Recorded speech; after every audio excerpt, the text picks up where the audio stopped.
ఈ 5 రూల్స్ గనుక మీరు ఫాలో అయితే ఖచ్చితంగా మీ జీవితమే మారిపోతుంది. ఏంటి సార్ అది? అవేంటో ఈ వీడియోలో చెప్తాను, చెప్పు. Number 1, food discipline. మనం తినే ఫుడే మన హెల్త్ ని డిసైడ్ చేస్తుంది. Processed food, junk food, maida, sugar and cool drinks are slow poison. Simple home food, ఎక్కువ వెజిటేబుల్స్, ఫ్రూట్స్, ప్రోటీన్ తీసుకుంటే ఆల్మోస్ట్ మీ హెల్త్ మీ కంట్రోల్లో ఉంటుంది. Number 2, daily movement. మీరు జిమ్ కి వెళ్ళకపోయినా పర్లేదు, కానీ డైలీ అట్లీస్ట్ 8,000 to 10,000 స్టెప్స్ నడవండి. ఎందుకంటే మన బాడీకి మూవ్మెంట్ అనేది మెడిసిన్ లా పనిచేస్తుంది.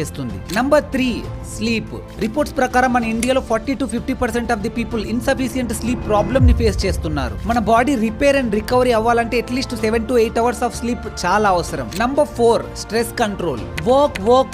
వర్క్ ఈజ్ ఇంపార్టెంట్, కానీ ఆ వర్క్ వల్ల స్ట్రెస్ ఎక్కువ అయితే మీ హార్ట్, బ్రెయిన్, ఇమ్యూనిటీ అన్ని డ్యామేజ్ అవుతాయి. So daily just 10 minutes meditation miracles చేస్తుంది. Number 5, strong relationships. According to surveys, loneliness is more dangerous then